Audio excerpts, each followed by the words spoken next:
Hi viewer, this is Hammad Hasan और हम screenplay writing की क्लासेस को व्यूअर्स देख रहे हैं। और अब तक हमने आइडिया की डेवलपमेंट या प्रेमिस लाइन डेवलपमेंट इनके बहुत सारे स्टेप्स और लेक्चर्स को देख लिया।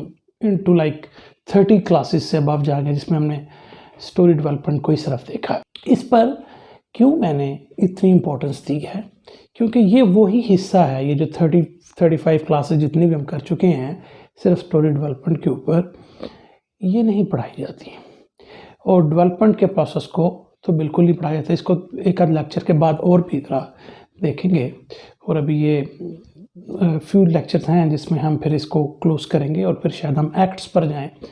और एक्ट्स के लिए भी बड़े लोग जो हैं वो इस वक्त वेटिंग में हैं, लेकिन अगेन के एक्ट्स पढ़ाते वक्त भी डेफिनेटली हम डेवलपमेंट के ही एक दूसरे पॉइंट को देखेंगे। तो व्यूअर्स, आज के लेक्चर में डेवलपमेंट के 6th स्टेप को देखेंगे जिसमें हम कहते हैं you just have to finalise the premise line.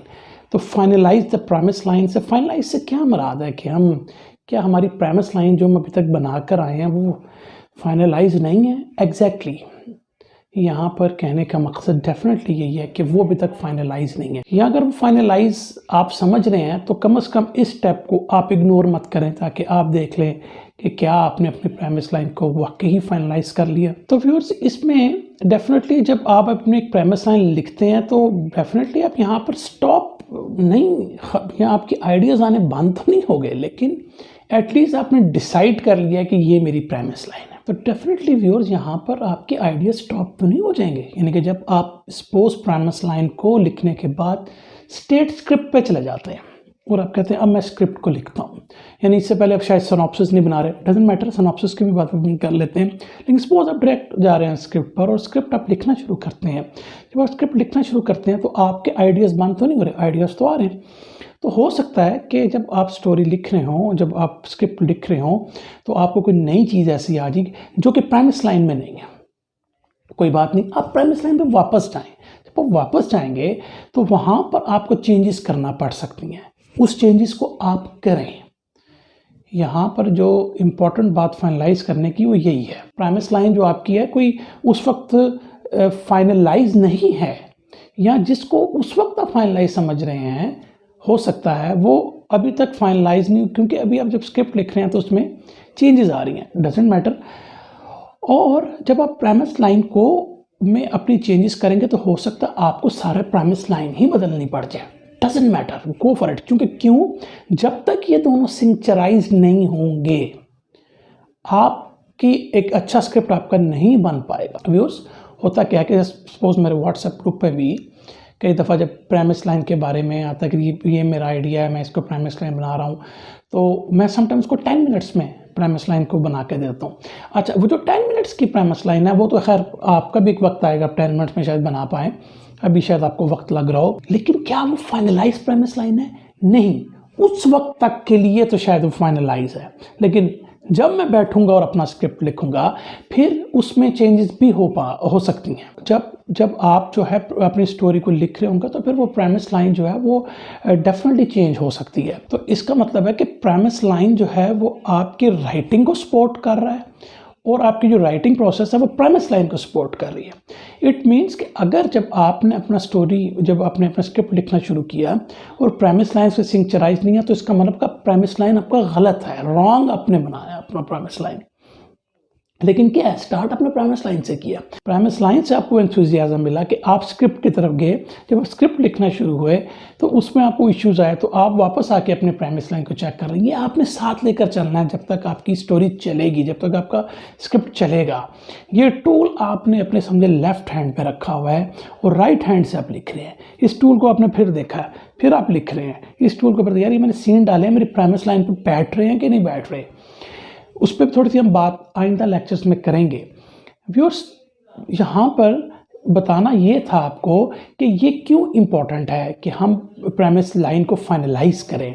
Finalise इसलिए करें कि हम कहीं पर जो है वो भटके ना। यहाँ पे मेरा कहने का मकसद ये है व्यूअर्स कि आप जिस चीज़ को फाइनलाइज लेकर पहले चले थे वो फाइनलाइज नहीं है। इसका मतलब है कि फाइनलाइज कब होगी, जब ये बिल्कुल आपकी राइटिंग के साथ सिंक्चराइज कर जाएगी, तो फिर हम उसको फाइनलाइज करेंगे। इसलिए यहाँ पर ये बताना ज़रूरी था कि why it is important to finalise the premise line. उसके बाद फिर हमारा 7वां स्टेप था प्रेमिस एंड आइडिया टेस्टिंग, यानी कि ये अगेन अब वो बात है कि जो यूजुअली राइटर्स नहीं करते, इवन तो प्रेमिस लाइन को ही नहीं लिखते और उनका अपना तरीका होता है। मैंने आपको कहा है कि लेकिन जो मैं आपको पढ़ा रहा हूँ यूजुअली, इससे पहले आपने कितने कैसे कोई लेक्चर सुने हैं, कितनी कैसी किताबें पढ़ेंगे जिसके अंदर आपको प्रेमिस लाइन के बारे में बताया जा रहा हो या उसकी इंपॉर्टेंस के बारे में बताया जा रहा होगा, बहुत कम।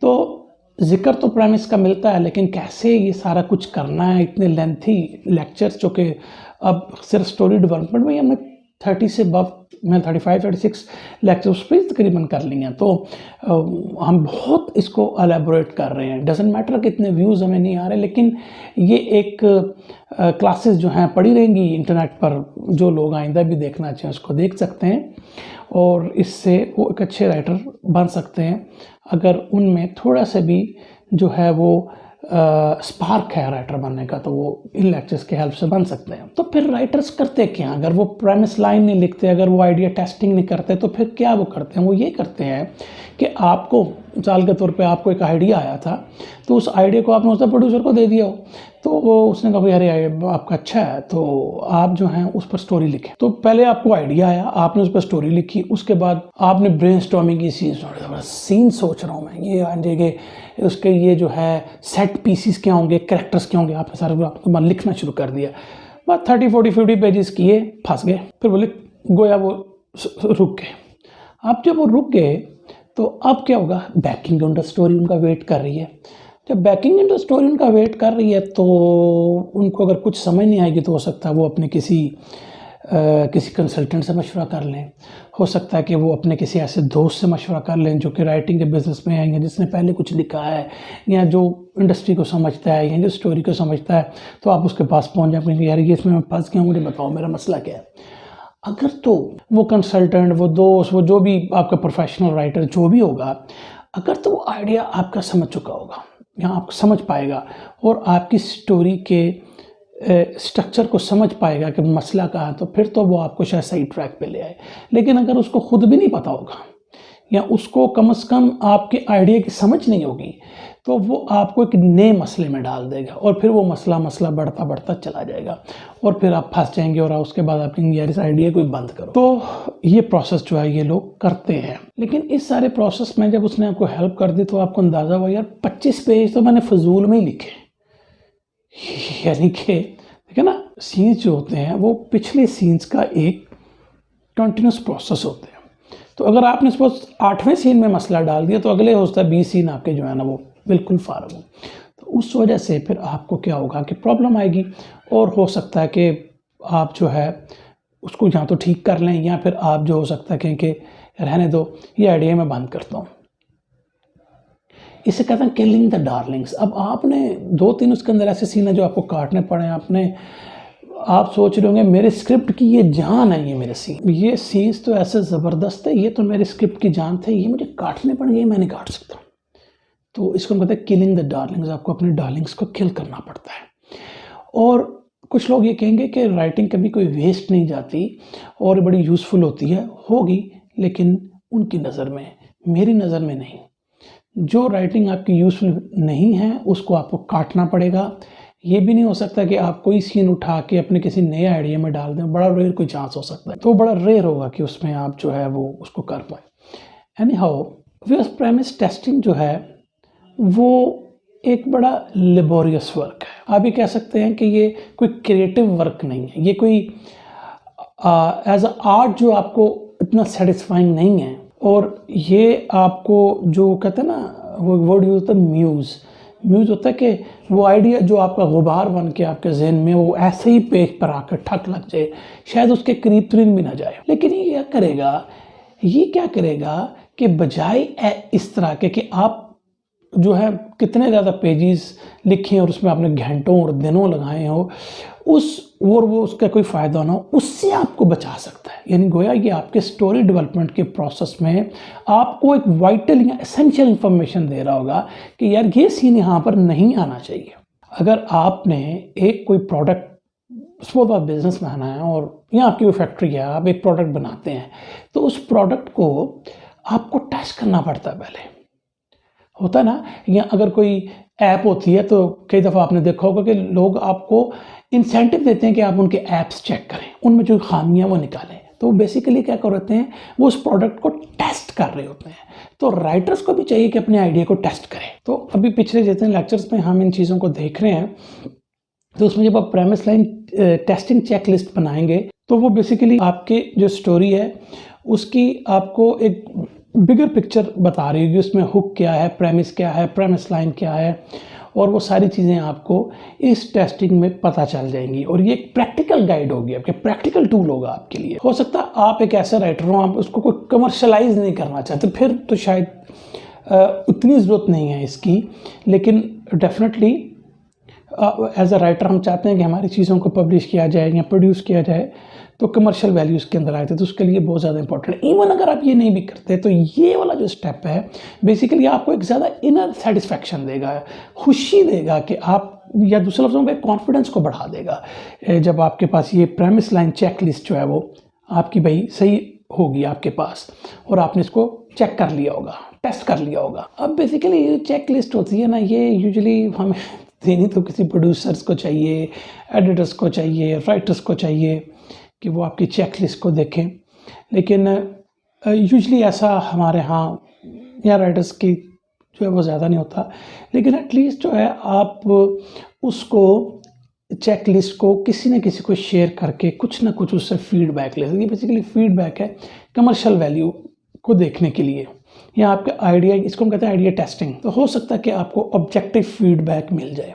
यूजुअली हमारे यहाँ भी, मेरे यहाँ भी, हम यूजुअली इस स्टेप को बहुत ज़्यादा अहमियत नहीं देते, लेकिन देनी चाहिए।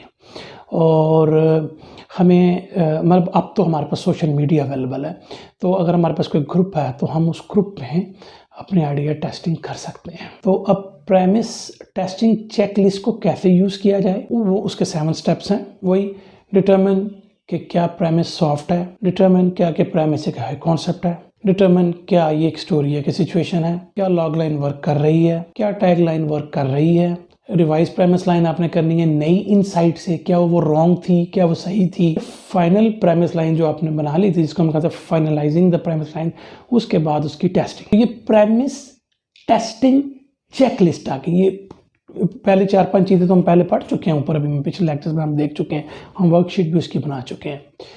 तो इसको आप ज़रा दोबारा देखें। तो ये सारा को जो कर चुके हैं, इनको जब हम कंबाइन करेंगे, ये जो हमारी चेक लिस्ट या हम जो पहले बनाते आ रहे हैं अपने वर्कशीट को, वो कंबाइन करेगी अभी तक जो हम करते ऊपर पिछले लेक्चर से आ रहे हैं, वो को जब हम कंबाइन करेंगे तो फिर हम कंबाइन करेंगे तो समझेंगे कि हमने अपने स्टोरी आइडिया को डेवलप कर लिया है। फिर बताऊँ कि हमारा ऑब्जेक्टिव क्या होना चाहिए कि हम अपनी चेक लिस्ट को क्या लोगों में दिखा सकते हैं, प्रोड्यूसर्स में दिखा सकते हैं, क्या हम इसका कोई अच्छा फीडबैक ले सकते हैं। एक तो पॉइंट ये होता है। दूसरा तो ये बेसिक प्रोसेस है टेस्टिंग का, तो क्या हम ये कर सकते हैं। और जब हमें प्रोफेशनल लोगों से फीडबैक आ गया, फिर हम अपने दोस्तों में दें, अपने घर वालों में दें, उनका एक फीडबैक भी इंपॉर्टेंट है। वो आम ऑडियंस के लिहाज से देखेंगे इस चीज़ को। फिर जो मैंने आपको बताया, जो अभी 7 स्टेप बताया कि प्रेमिस लाइन टेस्टिंग के फाइनल प्रेमिस लाइन को जो टेस्ट करना है, उस 7 स्टेप में इन चीज़ों को अब डाल दें आप। प्रोड्यूसर्स ने क्या किया, एग्जेक्टिव्स ने क्या, वगैरह वगैरह, प्रोफेशनल लोगों ने,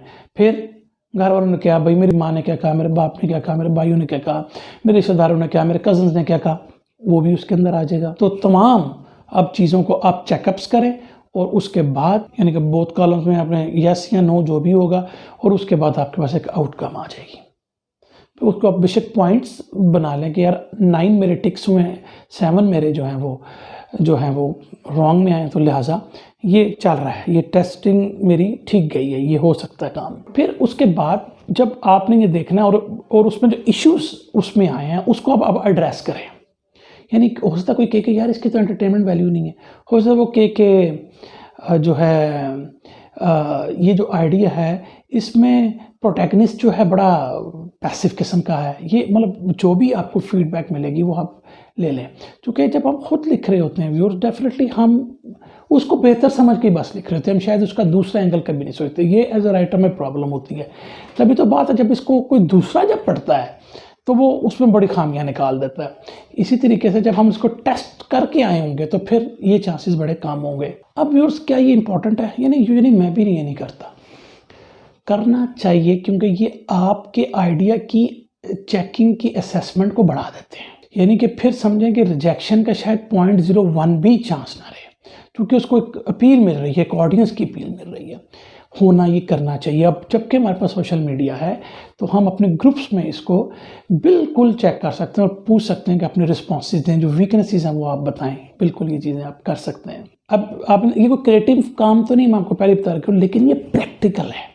ये जब आपके पास आ जाएगा व्यूअर्स, तो डेफिनेटली आप में कॉन्फिडेंस भी बढ़ जाएगा और आप अपनी खामियों को दूर करके दोबारा अपने प्रेमिस लाइन को चेक करके स्टोरी को सिंचराइज करके आप एक ज़बरदस्त स्क्रिप्ट लिखने में कामयाब हो सकते हैं।